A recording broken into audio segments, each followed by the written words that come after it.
Hello दोस्तों, आपके अपने यूट्यूब चैनल एजुकेशन में स्वागत है। मैं कौशल कुमार। आज सीटेट के प्रीवियस ईयर के कुछ क्वेश्चन लेके आया है। सीडीपी के ये 7 जुलाई 2024 में पूछे गए प्रश्न है। इसको आज कराने जा रहे हैं सीडीपी को। इसमें 30 प्रश्न है। 30 प्रश्न का हल कराने जा रहे हैं और ऑप्शन को किस प्रकार छांट के जवाब देना है इसकी भी जानकारी हम इसी में सवाल के साथ साथ ही देते चलेंगे। पहला क्वेश्चन है, प्रगतिशील शिक्षा में बच्चों को किस तरह देखा जाना?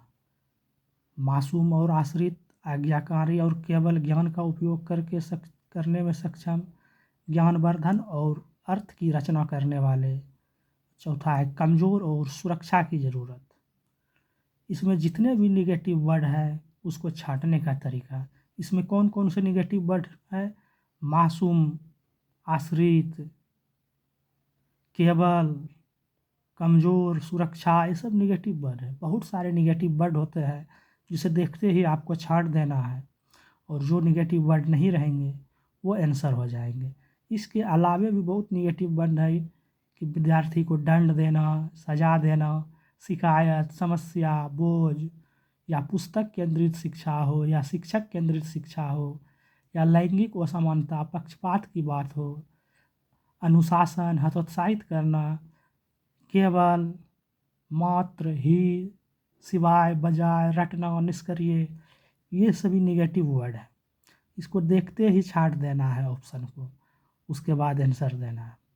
तो एक वीडियो हम बनाएंगे निगेटिव वर्ड और पॉजिटिव वर्ड के बारे में कि ऑप्शन कैसे छांटते हैं। इस वीडियो में हम यहाँ पर कराते जा रहे हैं और बताते जा रहे हैं निगेटिव वर्ड के बारे में कि प्रगतिशील शिक्षा में बच्चों को किस तरह देखा जाना चाहिए।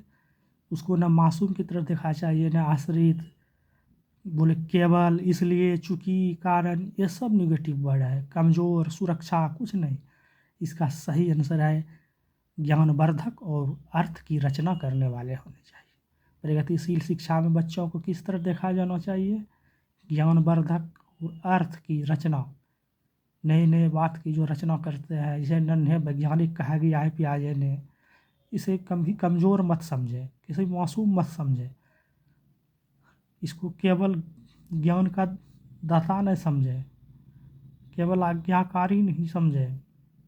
केवल जहाँ लग गया निगेटिव वर्ड हो जाता है। इसका सही आंसर 3, ज्ञानवर्धक और अर्थ की रचना करने वाला होना चाहिए। 2 नंबर क्वेश्चन है, छात्रों के लिए कक्षा में प्रतिक्रिया सबसे अधिक प्रभावी होती है जब छात्रों को तुलनात्मक श्रेणी प्रदान कर, तुलना करना, किसी के बीच तुलना करना निगेटिव वर्ड है।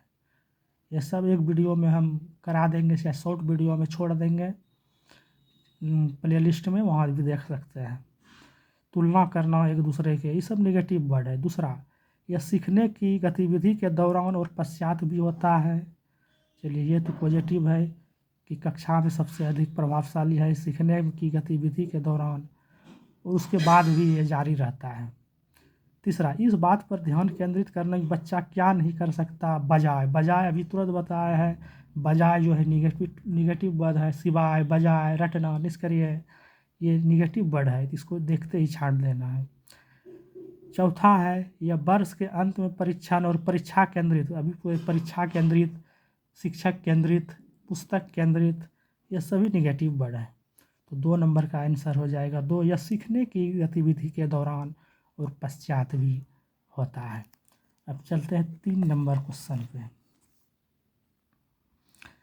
3 नंबर में अभिकथन है और कारण है आर। किशोरावस्था के दौरान जेंडर अपेक्षाओं के अनुरूप स्त्रीत्व या पुरुषत्व की समस्याओं का पालन करने के लिए दबाव बढ़ जाता है। आर, इसका कारण बताया गया है कि जेंडर और जेंडर भूमिकाएं जैविक रूप से निर्धारित की जाती हैं। जैविक रूप से निर्धारित की जाती है। तो जैविक रूप से जेंडर और जेंडर की भूमिकाएं निर्धारित नहीं की जाती हैं। जेंडर जो है सामाजिक होता है।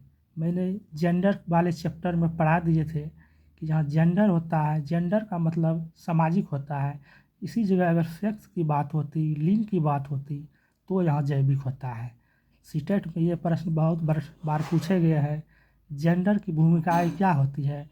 तो जेंडर की भूमिकाएं सामाजिक होती है, जबकि यहीं पर अगर लिंग की बात रहता, सेक्स की बात रहता, तो जैविक होता।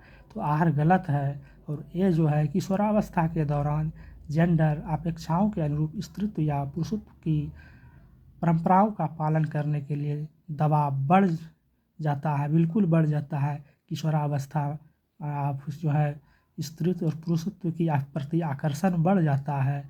इसीलिए ये सही है। 3 का जो है ए सही है, आर गलत है, यानी 3 नंबर ऑप्शन सही है और बाकी बात गलत है। तो इस तीनों क्वेश्चन में कहीं पर किसी को कोई परेशानी नहीं हुएगी। अब हम चलते हैं 4 नंबर क्वेश्चन। 4 नंबर क्वेश्चन है, सुनीता एक 12 वर्षीय लड़की विशेष संगीतीय क्षमता रखती है। सुनीता नाम की एक लड़की है 12 वर्ष की, जो विशेष संगीतीय क्षमता यानी कि संगीत की क्षमता रखती है। उसके माता पिता दोनों ही निपुण गायक हैं, यानी कि उसका माता और पिता दोनों ही गायक हैं और वे सुनीता को अपनी आवाज़ को और बेहतर करने के लिए प्रशिक्षण कक्षा में भेज रहे हैं। उसके आवाज़ और बेहतर करने के लिए जो है सुनीता को प्रशिक्षण के लिए भेजा जाता है कक्षा में। तो सुनीता की यह क्षमता संभावित रूप से किन कारणों की अंतःक्रिया का परिणाम है। तो आप लोग को हम एक चैप्टर पढ़ाए थे आनुवांशिकता एवं वातावरण के लिए। ये तो एक तो उसके माता पिता जो है निपुण है गायक में, तो वो लड़की भी जो है संगीतीय क्षमता रखती है। एक तो उसका जो है आनुवांशिकता के प्रति क्षमता रखती है और दूसरी बात यहाँ ये दिखाया गया है उसकी आवाज़ को बेहतर करने के लिए प्रशिक्षण कक्षा में भेज रहा है, यानी कि ऐसे वातावरण में भेज रहा है ताकि उसकी आवाज़ को बेहतर ढंग से जो है जो कला दिखा सके। तो एक तो आनुवांशिकता है और दूसरा वातावरण है। यहाँ तो वृद्धि और परिपक्वता से कोई मतलब ही नहीं है, पोषण और अनुशासन से कोई मतलब ही नहीं है, लैंगिक पहचान और आनुवांशिकता से लैंगिक पहचान से तो कोई मतलब ही नहीं है। उसका सीधा सीधी मतलब आनुवांशिकता और वातावरण से है। 4 का 3 नंबर सही है। 5 नंबर क्वेश्चन है, संवेदनशील अवधि वह समय अवधि है जिसके दौरान कुछ विशेष रूप से सामान्य विकास के लिए महत्वपूर्ण होती है। संवेदनशील जो है वह अवधि होती है जिसके दौरान कुछ विशेष रूप से सामान्य बालक के लिए महत्वपूर्ण है। तो संवेदनशील अवधि जो है वातावरणीय कारक की एक ऐसी अवधि है जिसमें सामान्य विकास के लिए महत्वपूर्ण होती है। सामान्य विकास में अगर उसे सही पर्यावरण मिले, सही वातावरण मिले, सही माहौल बने, तो वो जो है सामान्य विकास के लिए महत्वपूर्ण होती है। 6 नंबर क्वेश्चन है, विद्यार्थियों में समालोचनात्मक चिंतन को विकसित करने के लिए एक शिक्षक को, समालोचनात्मक या आलोचनात्मक एक ही होते हैं। तो यह ऑप्शन है केवल जहाँ आ गया समझ लिए कि वो निगेटिव वर्ड है, उसको पढ़ना ही नहीं है। उसके बाद केवल ऐसे सवाल पूछे जाने चाहिए जिसका एक ही उत्तर हो, ये तो गलत हो गया। दूसरा, विद्यार्थी को उनके संदेह और सवाल पूछने के फिर हतोत्साहित करना, हतोत्साहित आ गया, ये भी निगेटिव वर्ड है, ये भी गलत है। ऐसे सवाल देने चाहिए जिसमें निष्क्रिय और व्याख्याएं शामिल होती है। ऐसे सवाल देने चाहिए जिसमें निष्कर्ष है, निष्क्रिय नहीं है, सॉरी हम पड़ गए सोच में कि निष्कर्ष है कि निष्क्रिय है। ऐसे सवाल देने चाहिए जिसमें निष्कर्ष और व्याख्याएं दोनों शामिल हो, निष्कर्ष भी हो और व्याख्या भी शामिल हो, ये तो अभी तक सही है। चौथा है, ऐसे सवाल से बचना चाहिए जिसमें विवेचन और विश्लेषणात्मक अवस्था हो, बचना चाहिए, ये तो निगेटिव वर्ड है। किसी भी सवाल से बचना या भागना नहीं चाहिए। तो इसका आंसर 3 हो जाएगा। ऐसे सवाल देने चाहिए जिसमें निष्कर्ष और व्याख्याएँ शामिल हैं। 2-4 प्रैक्टिस करेंगे तो अपने आप समझ जाएंगे निगेटिव वर्ड और पॉजिटिव वर्ड। 7 नंबर क्वेश्चन है, एक शिक्षिका स्वयं से पूछती है, मैं ऐसे अनुभव कैसे प्रदान कर सकती हूँ जिसमें छात्रों को पर्यावरण में विभिन्न प्रकार की वस्तुओं को वर्गीकृत करने और उनके वर्गीकरण के स्कीमों का विश्लेषण करने की आवश्यकता है। वह छात्र में किस बुद्धि को जो है बढ़ावा देने की कोशिश कर रही है। तो भाषीय बुद्धि, अंतर्व्यक्तित्व बुद्धि, प्राकृतिक बुद्धि, शारीरिक बुद्धि। यानी कि एक शिक्षिका जो है स्वयं से पूछती है कि मैं ऐसे अनुभव कैसे कर सकती हूँ कि जिसमें छात्रों के पर्यावरण विभिन्न प्रकार के वस्तुओं को, यहाँ पर्यावरण है, सवाल में ही पर्यावरण की बात कर रहे हैं, तो ये समझिए आप पर्यावरण क्या है, प्रकृति है, और ये प्राकृतिक बुद्धि के अंतर्गत आएगा। 7 का 3 नंबर सही है। 8 नंबर क्वेश्चन है, महारत प्राप्त करने के लिए यानी कि दक्षता प्राप्त करने के लिए, दक्ष होने के लिए जो है करने के लक्ष्य निर्धारित करने से छात्र की अभिप्रेरणा यानी मोटिवेशन और योग्यता के बारे में विचार कैसे प्रभावित होते हैं।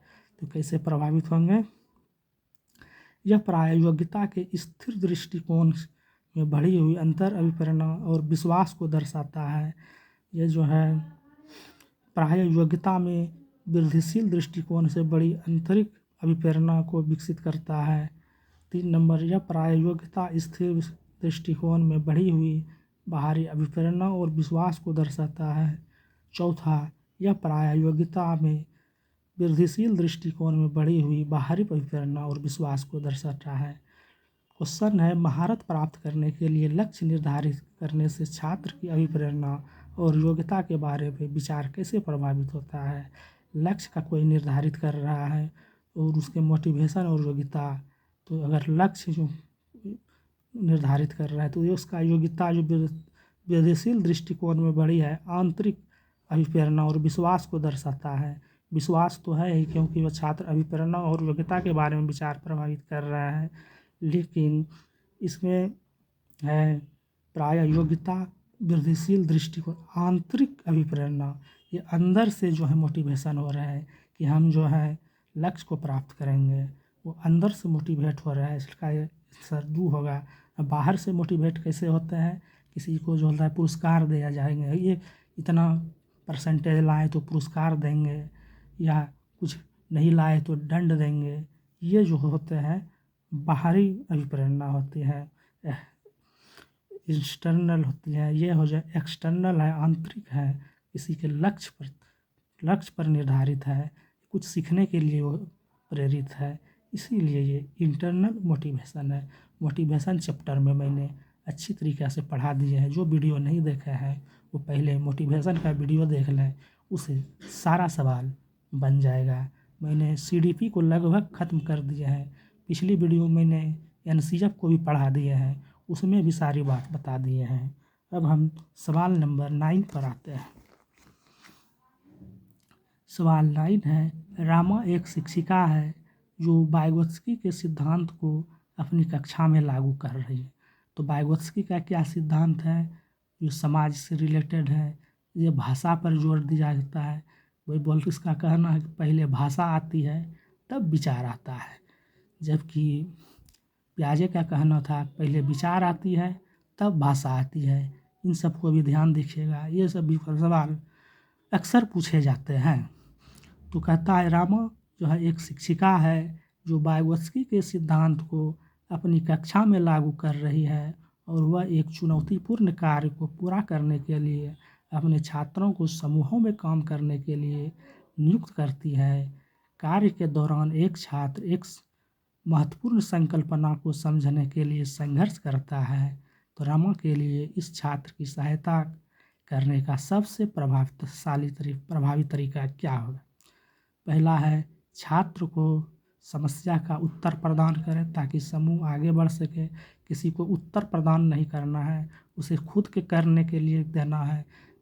जो उसकी लर्निंग बाय डूइंग में कहा गया है, करके सीखने के लिए स्वयं करेंगे तो स्वयं सीखेंगे और अच्छे सीखेंगे और वो सीखना अस्थायी हो जाएगा, इसीलिए उत्तर उसे नहीं बताएंगे।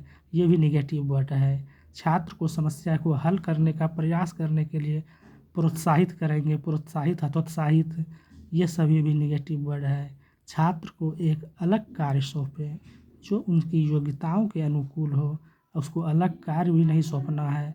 या कार्य चुनौतीपूर्ण कार्य को पूरा करने के लिए छात्र को समूह में नियुक्त करती है। तो ये सवाल है, छात्र के साथ जो है समस्या पर काम करें। हाँ, छात्र के साथ साथ काम करें, छात्र भी काम करें, शिक्षक भी काम करें और समूह के अन्य सदस्यों को भी शामिल करें। करते हुए आवश्यकता अनुसार अगर आवश्यकता पड़े तो मार्गदर्शन और प्रतिपुष्टि प्रदान करना है। ये जो है पॉजिटिव बात है कि साथ साथ काम करें ताकि उसे सीखने में मदद हो, कुछ करने में, और उसका विचार कुछ तर्क अलग हो जिससे वो नए तरीके से नए तर्क के अनुसार सोचें। ये 4 नंबर ऑप्शन सही है। 10 नंबर क्वेश्चन है, शिक्षकों को विद्यार्थी के बीच बहस, चर्चा और सहयोग को प्रोत्साहित करना चाहिए। और इसका कारण है, यौन उत्पादन एक निष्क्रिय प्रक्रिया है। यह तो यहीं पर सवाल गलत हो गया, कारण निष्क्रिय नहीं है, वह सामाजिक गतिविधि। तो आर तो पहले ही गलत हो गया, तो इससे अब ए ही सही होंगे। तो इसका जो है ए सही है, आर गलत है, 3 सही होगा। यानी कि अभिकथन में कहा गया है शिक्षकों को विद्यार्थियों के बीच बहस, चर्चा और सहयोग को प्रोत्साहित करना चाहिए। बिल्कुल सही बात है, लेकिन ये निष्क्रिय बता रहा है कारण में, जो कि बिल्कुल गलत है। इसलिए इसका आंसर 3 होगा, ए सही है किंतु आर गलत है। 11 नंबर क्वेश्चन है, 11 नंबर सवाल है, भावनाओं, व्यक्तित्व और सामाजिक संबंधों में परिवर्तन और स्थिरता किस विकास में शामिल है। भावना, व्यक्तित्व, सामाजिक, ये सवाल से ही स्पष्ट है। व्यक्तित्व विकास तो केवल व्यक्ति अकेले की बात होती है। भावनात्मक विकास में सिर्फ भावना का होता है, व्यक्तित्व की नहीं होती है। लेकिन मनोसामाजिक विकास में जो है सभी चीज़ आते हैं, भावना, व्यक्तित्व, सामाजिक। तो इसका आंसर 3 होगा, 11 का 3, मनोसामाजिक विकास। 12 नंबर का क्वेश्चन है, छात्रों के विविध समूहों को पूरा करने के लिए निम्नलिखित में से कौन सांस्कृतिक रूप से उत्तरदायी शिक्षण का सही वर्णन करता है। सुविचार, अनुकूलित, विभेदित, मानकीकृत। तो इसका जो है क्रम में सजाना है, क्या होगा क्रम। विविध समूहों को पूरा करने के लिए निम्नलिखित में कौन सी सांस्कृतिक रूप से उत्तरदायी शिक्षण का सही वर्णन करता है।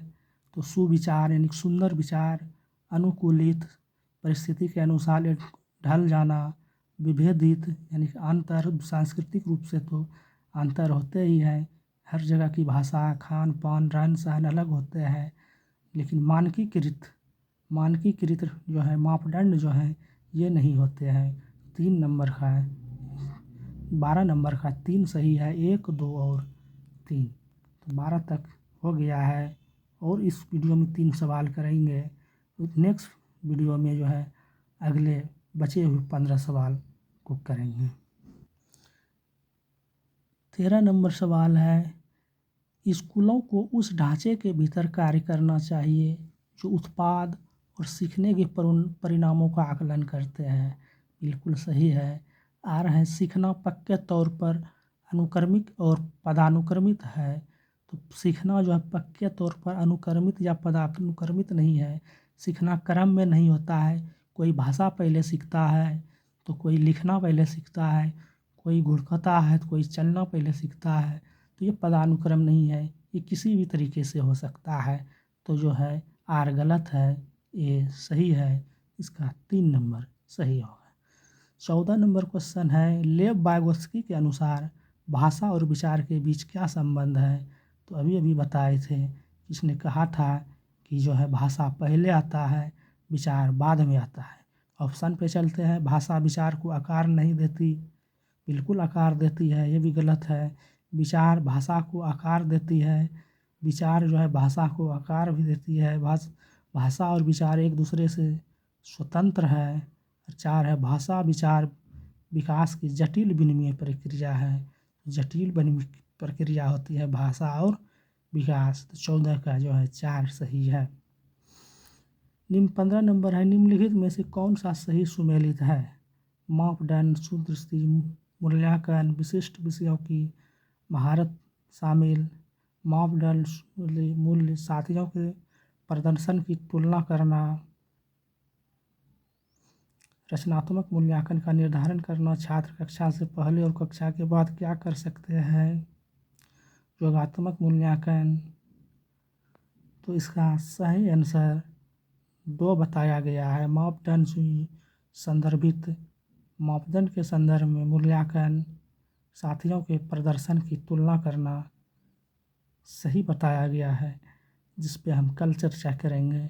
और बाकी बचे हुए 15 क्वेश्चन भी मैं कल करेंगे। तत्काल इतना ही, धन्यवाद।